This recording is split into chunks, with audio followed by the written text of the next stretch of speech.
Assalamualaikum warahmatullahi wabarakatuh. Soleh-solehah, kembali lagi dengan Ustazah. Di video pembelajaran kali ini, Ustazah akan coba menjelaskan materi mengenai tema 5, subtema 2, pembelajaran 5 dan 6. Nah, sebelum pembelajaran dimulai, alangkah lebih baik kita berdoa terlebih dahulu ya. Berdoa mulai. Bismillahirrahmanirrahim.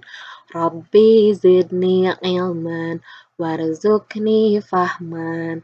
Amin. Mudah-mudahan pembelajaran Ananda selalu diberikan kemudahan, juga kelancaran ya. Tetap semangat belajarnya walaupun masih belajar di rumah saja. Sekarang silahkan simak videonya sampai selesai ya. Ayo kita mulai belajarnya. Yang pertama akan Ustazah jelaskan yaitu mengenai meringkas informasi dari teks tentang perubahan cuaca. Kita dapat menemukan berbagai informasi dari sebuah teks. Kita pun dapat menuliskan kembali informasi-informasi yang terdapat dalam teks tersebut. Untuk menyingkat isi teks, kita dapat meringkasnya. Meskipun singkat, ringkasan tetap tersusun oleh kalimat efektif. Kalimat efektif adalah kalimat yang berisikan kata-kata yang tersusun dengan baik dan benar, serta memperhatikan penulisannya. Entah itu menggunakan huruf kapital di awal kalimat, ataupun di nama orang, nama kota, dan lain sebagainya, juga menulis tanda bacanya dengan tepat. Itu yang disebut dengan kalimat efektif ya. Nah, jadi dalam meringkas informasi dari teks ini, jangan lupa Ananda baca dulu teksnya atau bacaannya dengan baik dan benar. Setelah itu, Ananda cari kira-kira kalimat mana yang menunjukkan sebagai kalimat pokok atau kalimat yang lebih penting dan merangkum kalimat-kalimat yang lainnya yang terdapat dalam teks tersebut. Lalu Ananda tulis, Ananda rangkum, biasanya rangkuman ini atau meringkas informasi ini lebih sedikit dibandingkan dengan bacaan yang sebelumnya. Itu ya. Selanjutnya, kita akan mempelajari tentang manfaat kerjasama dalam keberagaman. Sikap bersatu saat bekerja sama merupakan sikap yang sesuai dengan pengamalan Pancasila sila ketiga, yaitu yang berbunyi Persatuan Indonesia. Selain itu, sikap kerjasama sejalan dengan kepribadian bangsa Indonesia yang menjunjung tinggi kekeluargaan. Indonesia merupakan negara yang memiliki banyak keberagaman. Untuk dapat memperoleh manfaat dari keberagaman tersebut dibutuhkan sikap bersatu. Sebelumnya Ustazah sudah menjelaskan keberagaman di Indonesia itu bermacam-macam ya, entah itu budayanya ataupun kekayaan alamnya ya. Jadi karena banyaknya keberagaman di Indonesia, kita harus memiliki sikap toleransi supaya kita tetap bersatu.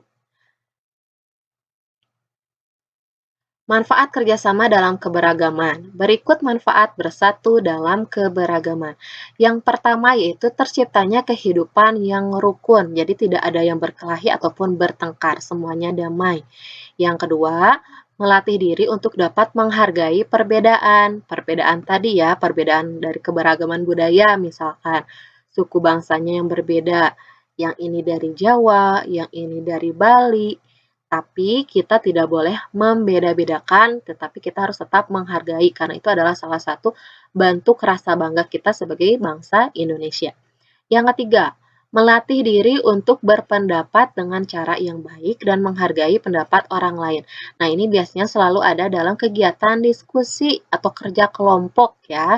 Ketika Ananda mau memberikan pendapat, entah itu kepada ustazah ataupun teman, harus menggunakan cara yang baik. Cara yang baik itu seperti bagaimana? Dengan menggunakan kata yang sopan, dengan nada berbicara yang baik. Dan sebelumnya, jika ada aturan dalam berdiskusinya, silakan patuhi aturan tersebut. Contohnya, ketika akan berpendapat harus mengangkat lengannya, seperti gambar di samping. Ya, mengangkat lengan ketika yang berbicara sebelumnya atau yang memimpin kerja kelompok tersebut atau diskusi tersebut mempersilahkan untuk berpendapat. Silakan diangkat tangannya. Ya, itu adalah cara yang baik. Dan menghargai pendapat orang lain. Jadi, ketika berdiskusi atau berkelompok, ketika ada teman yang menyampaikan pendapatnya, kita harus mendengarkannya dengan baik. Jangan sampai kita tolak pendapatnya atau ketika temannya menyampaikan pendapat, kita ngobrol. Itu tidak baik. Ya. Selanjutnya, yang keempat, meningkatkan pengetahuan dan kemampuan sebagai hasil dari interaksi saat bekerja sama. Jadi ketika bekerja sama atau berdiskusi tadi melalui kerja kelompok misalkan, kita dapat memiliki ilmu pengetahuan yang lebih banyak dan kemampuan kita untuk berbicara ya, berinteraksi, berbicara dengan teman juga itu akan menjadi lebih baik ya. Selanjutnya yang kelima, membuat pekerjaan menjadi lebih mudah dan lebih cepat selesai karena bekerja sama tadi dikerjakannya secara bersama-sama lebih dua orang ya atau dua orang atau lebih. Selanjutnya yang terakhir, 6, meningkatkan semangat persatuan. Karena itu kita tadi, karena kita harus saling menghargai, saling bertoleransi supaya kita tetap menjaga persatuan dan tidak ada perkelahian ya. Selanjutnya, kita akan belajar mengenai matematika, membandingkan dua pecahan berpenyebut sama. Ini adalah materi matematika yang telah diulang dan dijelaskan oleh ustazah lainnya ya. Di sini ustazah akan jelaskan kembali dan mengingatkan kembali tentang materi ini. Pecahan dengan berpenyebut sama dapat dibandingkan dengan cara membandingkan angka pembilangnya. Semakin besar pembilang, maka semakin besar nilai pecahan itu. Contoh bilangannya yaitu 1/5 titik-titik 3/5. Kita akan membandingkan dua pecahan ini. Kira-kira simbol perbandingannya lebih dari, kurang dari, ataupun sama dengan. Nah, kita perhatikan karena kita akan mencontohkan dengan pecahan yang memiliki penyebut sama. Kita perhatikan dulu angka penyebut ataupun pembilangnya. Ya, tapi sebelumnya Ustazah mau tanya, kira-kira Anda masih bisa membedakan antara pembilang dan penyebut yang mana ya? Coba, yang bagian atas ini pembilang atau penyebut? Ya, ini adalah pembilang. Angka 1 dan 3 itu adalah angka pembilang. Selanjutnya angka 5 ini adalah angka penyebut. Ya, di sini dapat kita lihat bahwa kedua pecahan ini memiliki nilai atau angka yang sama penyebutnya, yaitu angka 5. Maka cara membandingkannya yaitu dengan melihat angka di atasnya atau angka pembilangnya. Kita lihat angka 1 dan 3, 1 titik-titik dibandingkan 3. Kira-kira jawabannya apa? 1 lebih besar, lebih kecil, atau sama dengan 3? Ya, angka 1 lebih kecil dibandingkan dengan angka 3. Jadi seperti ini jawabannya ya. 1/5 lebih kecil dibandingkan dengan 3/5. Jadi, karena pecahan ini memiliki penyebut yang sama, yaitu angka 5, kita hanya perhatikan angka pembilangnya saja, yaitu angka 1 dan 3. Kita bandingkan yang sebelah kiri dengan sebelah kanan. 1 lebih kecil dibandingkan angka 3. Catatan yang perlu Anda ingat, yang sampai Anda tertukar untuk simbol perbandingannya ya. Ini adalah lebih kecil. Kalau diberi tanda garis di depannya, ini menjadi huruf K, kecil. Simbol perbandingan yang kedua adalah lebih besar. Jika diberikan garis lurus di depannya, maka akan menjadi huruf B, besar. Dan ini simbol perbandingan dengan arti sama dengan. Selanjutnya, Ustazah memiliki contoh soal berbentuk soal cerita. Silakan Anda simak baik-baik ya. Ibu memiliki satu kue yang dipotong menjadi 8 bagian. 3 bagian kue ibu berikan kepada tetangga dan 5 bagian kue dimakan oleh seluruh anggota keluarga. Siapakah yang memiliki bagian kue lebih besar? Nah, pada soal cerita kali ini kita akan membandingkan dengan menggunakan gambar.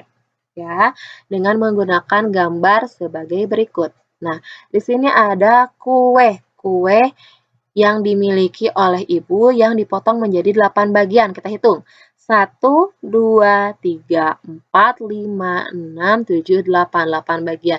Tadi menurut soalnya 3 bagian kue itu akan Ibu berikan kepada tetangga dan 5 bagian kue akan dimakan oleh seluruh anggota keluarga. Kue yang Ibu miliki tadi adalah satu kue yang dipotong menjadi berapa bagian tadi? Menjadi 8 bagian. Pecahannya yaitu 8/8. 8-nya itu karena dipotong menjadi 8 bagian, ya. Dan karena belum diberikan ke siapa-siapa, jadi pecahannya masih sama antara pembilang dan penyebutnya, angkanya yaitu angka 8. Masih ingat 8/8 sama dengan 1. Angka yang lainnya juga sama, jika pembilang dan penyebut memiliki angka yang sama, maka hasilnya adalah 1. Ya.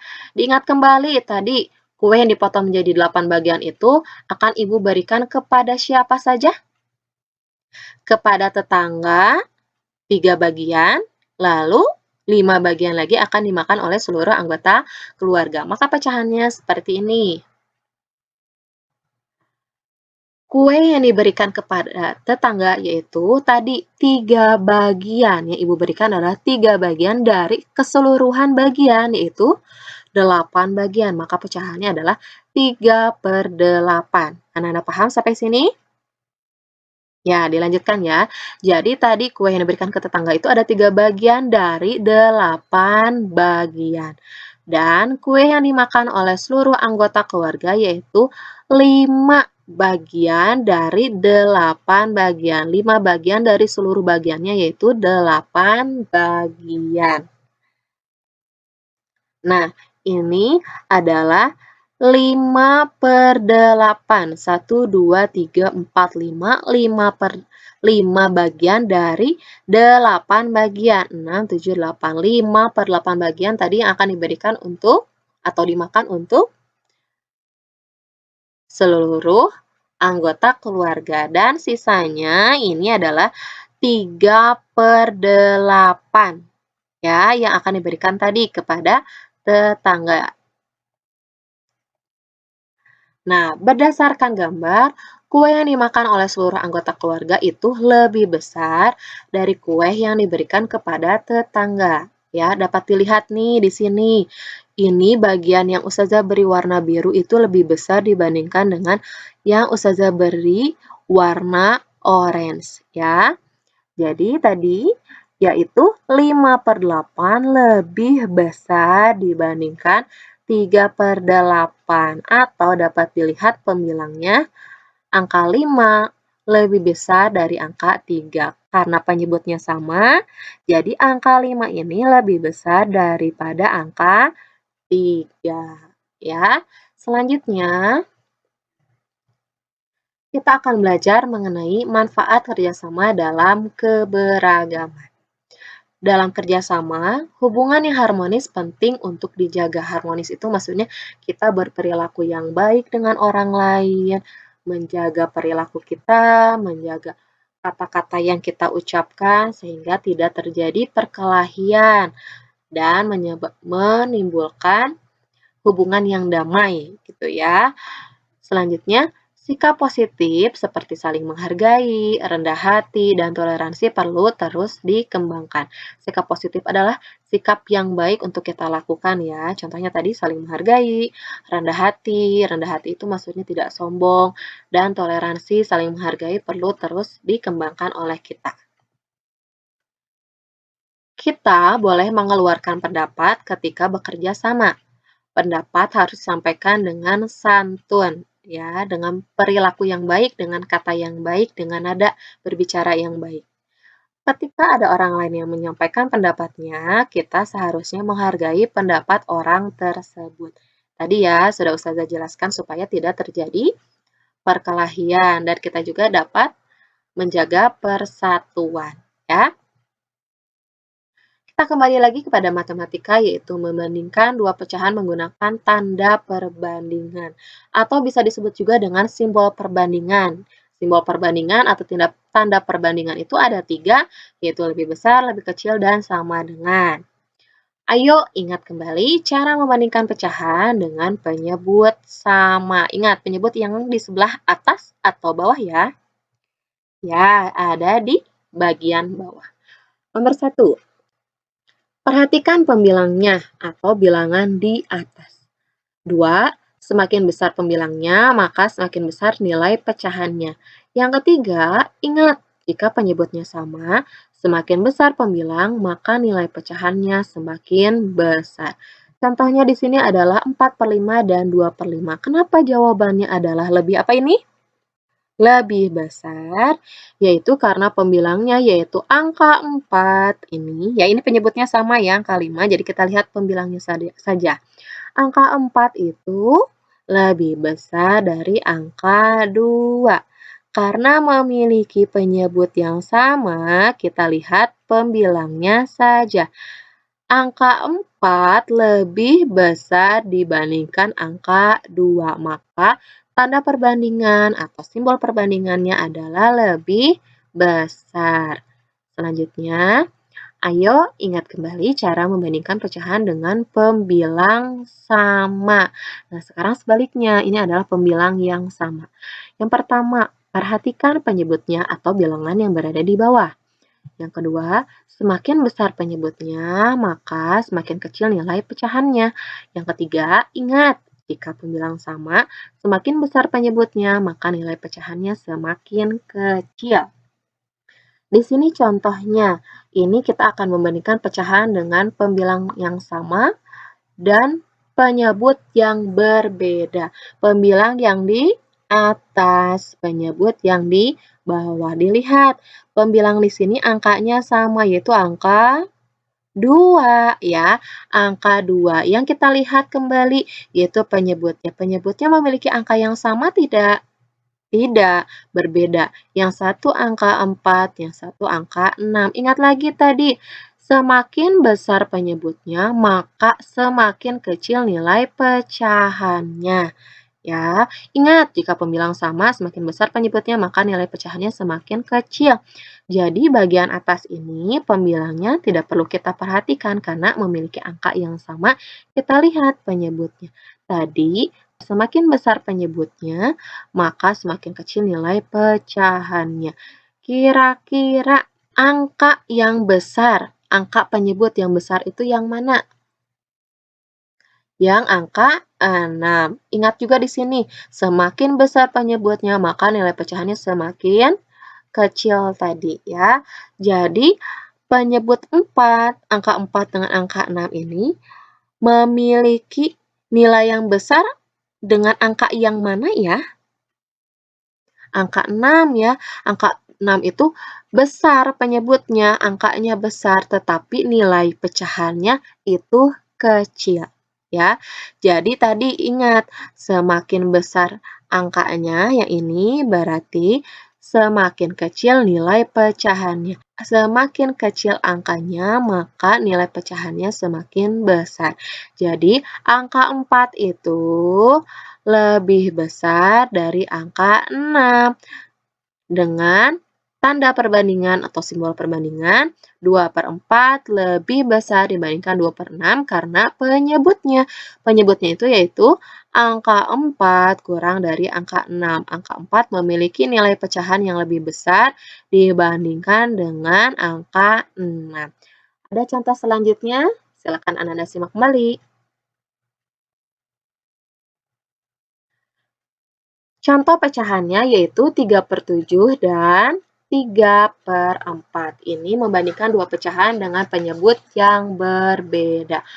Tadi pembilangnya, jika pembilangnya sama, ya di sini ada angka 3 dan 3, maka tidak perlu kita perhatikan dulu, kita perhatikan saja untuk penyebutnya.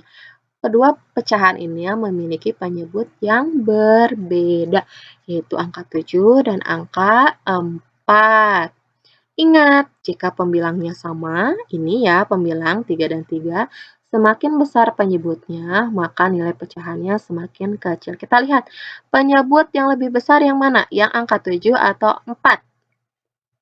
Angka 7. Semakin besar penyebutnya, maka nilai pecahannya semakin kecil. Jadi 3/7 itu lebih apa dibanding 3/4? Lebih kecil. Coba dilihat dulu. Nah, kedua pecahan ini ya, yang ini dan ini, memiliki angka pembilang yang sama yaitu angka 3. Selanjutnya, kedua pecahan memiliki angka penyebut yang berbeda, ya, yaitu angka 7 dan angka 4. Selanjutnya, angka 7 memiliki nilai pecahan yang kecil, dan angka 4 memiliki nilai pecahan yang lebih besar sesuai dengan ini ya tadi, semakin besar penyebutnya maka nilai pecahannya semakin kecil. Angka 7 nilai pecahannya lebih kecil dibandingkan dengan angka 4. Jadi, 3/7 itu kurang dari 3/4. Simbol perbandingannya yaitu panahnya menghadap ke arah kanan untuk mulutnya ya. Nah, untuk meyakinkan isi ataupun jawaban dari hasil membandingkan dua pecahan dengan penyebut berbeda, Ananda juga bisa menggunakan cara seperti ini yang dinamakan dengan kali silang, yaitu dengan cara mencantumkan dulu kedua pecahannya. Pecahannya itu tadi 3/7 dan 3/4. Ini akan mempermudah Ananda untuk meyakinkan jawabannya kira-kira betul nggak ya? Tetapi ingat, Ananda perlu hafal perkalian, karena ini menggunakan perkalian dengan cara kali silang. Bagaimana? Apa angka yang perlu kita kalikan terlebih dahulu? Yaitu kita lihat angka 7 dengan 3, bagian bawah dengan bagian atas. Angka 7 dengan angka 3 dikali. Jadi kita membuat kali gitu ya, soleh-soleha. 7 dikali 3. 7 dikali 3 itu berapa? 21 hasilnya. Buat garis lagi sehingga membentuk simbol perkalian, simbol kali, yaitu dengan mengkalikan angka 4 dengan angka 3. Jadi ini berlawanan yang dikalikannya untuk posisi atas bawahnya ya. 4 dikali 3 yaitu 12. Nah, dapat terlihat bahwa 12 itu titik-titik dibandingkan 21 lebih besar, lebih kecil, atau sama dengan? Angka 12 lebih kecil dibandingkan dengan angka 21. Maka jawabannya sama ya, 3/7 kurang dari 3/4. Selanjutnya, kita akan mempelajari mengenai menyajikan informasi dalam bentuk gambar atau bagan. Banyak peristiwa yang terkait dengan perubahan cuaca, misalnya proses terjadinya hujan. Proses terjadinya hujan merupakan siklus air di bumi. Siklus air, atau disebut juga dengan daur air ataupun siklus hidrologi, merupakan proses alam yang terjadi di bumi untuk menjaga agar keberadaan air di bumi tersedia secara berkesinambungan atau secara terus-menerus. Jadi supaya air itu tetap ada ya, seperti itu. Nah, selanjutnya perhatikan gambar atau bagan proses terjadinya hujan di bawah ini. Jadi ini adalah contoh gambar ataupun bagan tentang proses terjadinya hujan. Bisa Anda juga lihat pada buku paket Ananda halaman 50. Di situ ada mengenai perubahan cuaca dari mendung menjadi hujan ya. Di sini adalah gambar atau bagan proses terjadinya hujan ya. Bagaimana sih cara atau proses terjadinya hujan itu? Dapat dilihat pada gambar. Yang pertama adanya evaporasi atau penguapan air ya. Penguapan air ini bisa penguapan dari air sungai ataupun air laut ataupun danau ya. Air itu menguap, menguapnya karena panas matahari ya. Lalu uap air ini naik ke udara, memiliki suhu yang sangat tinggi, lalu membentuk awan, awan-awan kecil, lalu awan-awan kecil tersebut terbawa oleh angin dan berubah menjadi awan yang lebih besar. Karena terbawa oleh angin kepada suhu yang lebih rendah sehingga menjadi menggumpal dan memiliki suhu yang dingin ya. Awan kecil tadi berubah menjadi awan yang lebih besar karena dibantu oleh angin tadi. Dan uap air di dalam awan mengalami pendinginan sehingga menjadi titik-titik air di dalam awan. Titik-titik air yang ada di dalam awan semakin banyak, bergabung menjadi satu dan semakin berat dan besar, sehingga akhirnya turun sebagai hujan. Ya, ini. Lalu air yang turun ada yang mengalir melalui sungai dan ada juga yang terserap ke dalam tanah. Itu adalah proses terjadinya hujan. Jika Ananda ingin lebih jelas mengenai penjelasan proses terjadinya hujan, bisa Ananda lihat video pembelajarannya di link yang lainnya, nanti Ustazah akan kirim linknya di grup kelasnya masing-masing. Nah, mudah-mudahan Ananda dapat paham dengan apa yang Ustazah jelaskan. Jangan lupa Ananda kerjakan setiap tugas yang Ustazah berikan. Terima kasih. Ananda sudah menonton video pembelajaran kali ini sampai selesai. Sekian. Wassalamualaikum warahmatullahi wabarakatuh.